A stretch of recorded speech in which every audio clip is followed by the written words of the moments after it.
Welcome viewers. आज के इस लेक्चर में हम लोग रिलेशनल ऑपरेटर पे बेस्ड कुछ क्वेश्चन को सॉल्व करेंगे। Previous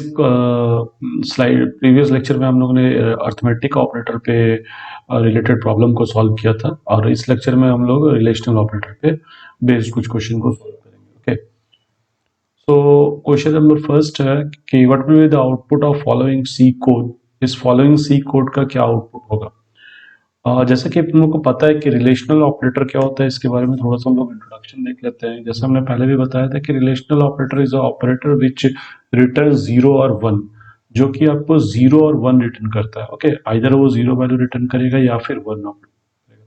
relational operator is also known as, ये भी एमसीक्यू में कभी आता है, कंपैरिजन ऑपरेटर और बुलियन ऑपरेटर। इसको हम लोग कंपैरिजन ऑपरेटर और बुलियन ऑपरेटर भी बोलते हैं। ओके, तो अगर हम बात करें इस क्वेश्चन की, तो यहाँ पे ए का अगर हम एक बॉक्स बना लेते हैं पहले। ओके, इंटीजर, तो इंटीजर में वैल्यू कितने हैं? A B C and D, सबको यहाँ पे फिट कर लेते हैं। A value 10, B value 20, C value 0 and D value 0। Okay, line number 1 execute हो गया। जब भी लाइन आपको डेटा टाइप मिलता है, आप एक मेमोरी मैप को डिजाइन कर लीजिए। ओके, बेस्ट प्रैक्टिस में अगर आप अच्छे से प्रैक्टिस करना चाहते हैं सी प्रोग्रामिंग का, तो ये एक बेस्ट तरीका। जब भी आपको इंटीजर फ्लोट दिखा हुआ मिले, आप इस तरह का एक ब्लॉक डायग्राम पहले बना लीजिए। Now C equal to A is greater than 11।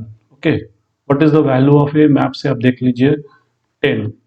10 is greater than 11, true or false? So this is a relational operator, it will return either 0 or 1. तो 10 is greater than 11, true or false? false होगा, तो false के लिए क्या return होगा? 0, और true के लिए क्या रिटर्न होगा? 1। तो C का वैल्यू कितना स्टोर हो जाएगा? 0, यानी इस कंप्लीट एक्सप्रेशन का आंसर कितना हो जाएगा? 0। ओके, तो यहाँ पे C इक्वल टू कितना हो जाएगा? 0। Now D is greater less than B by D equal to B less than 30। Okay, तो डी बी का वैल्यू कितना है? 20। 20 इज लेस देन 30, ट्रू और फॉल्स? ट्रू और फॉल्स? इट्स ट्रू, 1 आ जाएगा। तो डी का वैल्यू कितना आ जाएगा? 1। Okay, so the output of printf C value कितना होगा? 0, D value 1। Okay, so relational operator में ऑलवेज रिटर्न होगा आइदर 0 और 1। बस इस बात को अच्छे से मेमोराइज करके रखना है, बाकी ये सारा प्रॉब्लम सिंपली सॉल्व हो जाएगा। क्वेश्चन नंबर 2 की तरफ अगर हम लोग मूव करते हैं, सो ए इक्वल टू, ये सिंपल सेम है, ए ग्रेटर देन इक्वल टू लगा हुआ और लेस देन इक्वल टू होगा। अगर ग्रेटर देन इक्वल टू है तो कितना रिटर्न करेगा? 1 रिटर्न करेगा। If greater than equal to नहीं है तो कितना रिटर्न करेगा? 0। 0 मीन्स फॉल्स रिटर्न करेगा, और यहाँ पे 1 मीन्स ट्रू रिटर्न करेगा। ओके, सो यहाँ पे हम लोग आ जाते हैं। सी इक्वल टू, सबसे पहले तो मेमोरी ब्लॉक बना लेते हैं। ओके, जब भी किसी क्वेश्चन को सॉल्व कीजिए सी का, तो सबसे पहले मेमोरी ब्लॉक से स्टार्ट कीजिए। ओके, जब भी आपको डेटा टाइप दिखे तो उस डेटा टाइप का पहले मेमोरी ब्लॉक बना कर रेडी कर लीजिए। इससे आने वाले पॉइंटर्स ये सब में बहुत इजी होगा हम लोगों को क्वेश्चन को सॉल्व करने में। ओके, तो पहले हो जाएगा A, then B, then C, D. What is A value? 10, B value 20, C value 0, D value 0। Okay, now C equal to A is greater than equal to 10. now C equal to A value कितना? 10 is greater than equal to 10. so 10 is greater than equal to 10, true होगा या false होगा? True. 10 तो 10 के equal हो गई, सो इसका output कितना हो जाएगा? 1। ट्रू होगा तो टोटल एक्सप्रेशन का आउटपुट कितना हो जाएगा? 1। Okay, now D equal to B is less than equal to 20. Okay, now D equal to, B का वैल्यू कितना? B value 20। 20 is less than equal to 20, true और फॉल्स? ट्रू। ये भी true होगा तो वो टोटल एक्सप्रेशन का value कितना हो जाएगा? 1। तो आउटपुट कितना आ जाएगा? C value 1 and D value 1। Okay, 5 is greater then 5, true होगा या फॉल्स होगा? 5 is greater then 5, 5 is less then 5। इसको आप अपने से सॉल्व कीजिएगा, देखिएगा क्या आउटपुट आता है। ये एक इंपॉर्टेंट आउटपुट है। 15 is greater then 15, same value अगर हो। 15 इज लेस देन 15 तो क्या होगा? आप कमेंट बॉक्स पे इसका कमेंट कीजिएगा। नेक्स्ट क्वेश्चन नंबर 3 की तरफ अगर मूव करते हैं, equal to okay. Next relational operator है आपके पास इक्वल टू में अदर ये ट्रू रिटर्न करेगा या फॉल्स रिटर्न करेगा। तो देखते हैं कैसे। If L equal to R, अगर एल वैल्यू और आर वैल्यू दोनों सेम है तो कितना रिटर्न हो जाएगा 1। अब L is not equal to R तो कितना रिटर्न करेगा 0। कहने का मतलब है 5 इक्वल टू 5, यहाँ पे एल और आर दोनों सेम है, अगर दोनों सेम हो जाएगा तो कितना रिटर्न करेगा 1। If L equal not equal to R तो कितना रिटर्न करता 0। जैसे कि 6 इक्वल टू 5, तो 6 इज नॉट इक्वल टू 5 तो कितना रिटर्न करेगा 0, क्योंकि यहाँ L value is not equal to R value. Okay, तो अगर एल वैल्यू और आर वैल्यू दोनों सेम हो गया तो कितना रिटर्न करेगा 1। If L value and R value are not equal then it will return 0। Okay, तो इस क्वेश्चन को देख लेते हैं हम लोग। ए वैल्यू पहले तो मेमोरी मैप डिजाइन करना पड़ेगा। मेमोरी में टोटल नंबर वैल्यू है A B C D, A B C and D. Okay, A value 10, B value 20, C value 0 and D value 0, right. Now C equal to A equal to 10। चलिए C equal to what is the value of A, 10 equal to 10।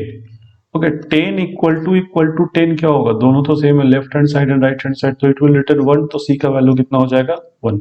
10 equal to 1, 10 equal to 10 कितना return करेगा 1 return करता। वही अगर 10 equal to 11 होता तो कितना return करता 0। नेक्स्ट क्वेश्चन पे आ जाते हैं हम लोग, नेक्स्ट लाइन पे आ जाता है। D equal to B equal to 30। Okay, now D equal to what is the value of B, B का वैल्यू और टेबल से देखेंगे तो 20 equal to 30। This is true और फॉल्स, फॉल्स तो कितना रिटर्न करेगा 0। तो सी वैल्यू रिटर्न हो जाएगा 1, D value 0। Okay, so equal to को हम लोग ऐसे समझते हैं कि अगर left hand side is equal to right hand side then it will return 1, otherwise it will return 0। Okay, question number 4 को अगर हम लोग सॉल्व करते हैं, not equal to. Okay, not equal to.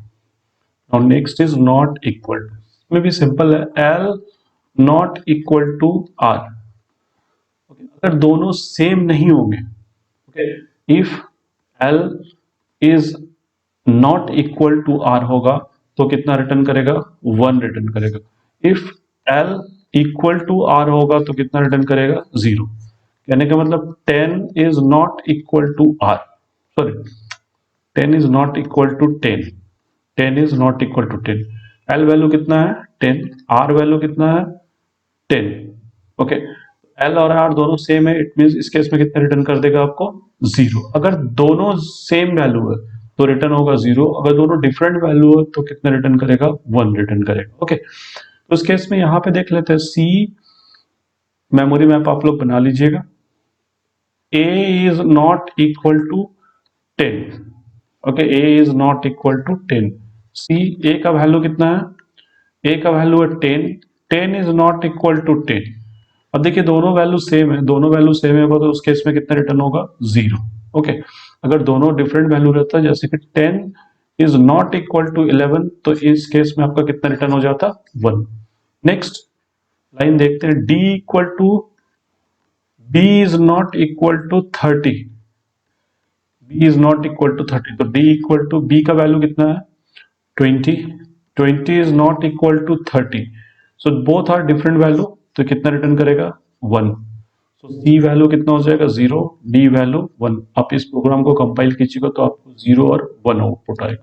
Okay, question number 5 की तरफ अगर हम मूव करते हैं, ओके, तो ये भी प्रॉब्लम बेस्ड है इक्वल टू, बट यहाँ पे एक और कॉन्सेप्ट भी है जिसके बारे में हम लोग डिस्कस करेंगे, जिसके बारे में कल भी हम लोगों ने डिस्कस किया था प्रीवियस स्लाइड में। अगर आप फ्लोट लिखते हैं, float pi equal to 3.14, it means pi क्या है, पी क्या है, फ्लोट वैल्यू। और अगर आप डायरेक्ट ऐसा लिखते हैं P is greater than 3.14, so both are different, this is float value, ये एक फ्लोट वैल्यू है, और ये कौन सा वैल्यू है, अगर आप इसका कोई डेटा टाइप डिफाइन नहीं किया है तो कंपाइलर ऑटोमेटिक इसको किस कैटेगरी में ले आएगा, डबल कैटेगरी में। ओके, तो ऑब्वियस है डबल का वैल्यू ऑलवेज क्या होगा, फ्लोट से ज्यादा ही होगा, और दोनों कभी सेम नहीं हो सकते हैं। ओके, तो c equal to p equal to 3.14। अब क्या है, अगर आप इसको और डीप में देखेंगे तो c का वैल्यू यहाँ पे कितना होगा, 3.14 होगा, इक्वल टू, और इसमें प्रिसीजन पॉइंट बहुत दूर तक जाएगा, अप टू 13-14 तक जाएगा। तो ऑब्वियस ये दोनों वैल्यू क्या है, सेम नहीं है, क्योंकि अगर इसको डबल में कन्वर्ट कर देंगे तो पॉइंट वैल्यू और इंक्रीज कर जाएगा, फ्लोट का पॉइंट वैल्यू डिक्रीज ही रहेगा, कम रहेगा ऑलवेज डबल से। तो इस केस में ये दोनों सेम नहीं है, ये दोनों सेम नहीं है, तो सेम नहीं होने पे L is not equal to, अगर R हो जाएगा तो कितना रिटर्न करेगा, 0। सो इस केस में यहाँ पे कितना रिटर्न होगा, 0। ओके, यहाँ पे जो कॉन्सेप्ट है वो 3.14 और 4 को लेके है। अगर आप डिफाइन कर दिए 3.14 को फ्लोट तो वो फ्लोट ही रहेगा, बट अगर आप इसको डायरेक्ट कहीं डिक्लेयर कर रहे हैं तो उस केस में कंपाइलर उसको ऑटोमेटिकली इम्प्लिसिट कन्वर्जन कर देगा डबल में। ओके, नाउ क्वेश्चन नंबर 6 की तरफ अगर मूव करते हैं, सेम क्वेश्चन है क्वेश्चन नंबर 6 भी। p जो कि एक फ्लोट वैल्यू है, फ्लोट इक्वल टू 3.14, राइट। अब c equal to p is greater than 3.14। Okay, तो यहाँ पे p तो क्या है, p तो यहाँ पे फ्लोट ऑलरेडी डिफाइंड है, और यहाँ पे 3.14 क्या है, डबल है। तो ऑब्वियस है दोनों तो कभी कौन सा ग्रेटर होगा, ये वाला ग्रेटर होगा। ओके, सो इस केस में यहाँ पे आउटपुट कितना आ जाएगा, 0। ठीक है, तो हम लोगों ने रिलेशन ऑपरेटर पे बेस्ड 6 क्वेश्चन को सॉल्व किया है, जो कि आपको हेल्प करेंगे आगे प्रोग्रामिंग स्किल डेवलप करने में। तो आप इसको अच्छे से प्रैक्टिस कीजिए। अर्थमेटिक ऑपरेटर पे भी हम लोग लगभग 10 क्वेश्चन सॉल्व किया, रिलेशनल ऑपरेटर पे भी हम लोगों ने 5-6 क्वेश्चन डिस्कस कर लिया। आगे सभी ऑपरेटर में हम लोग लगभग 5-10 क्वेश्चन करके सॉल्व करेंगे, जो कि आपको हेल्प करेगा अपने प्रोग्रामिंग स्किल को डेवलप करने में। Okay, thank you.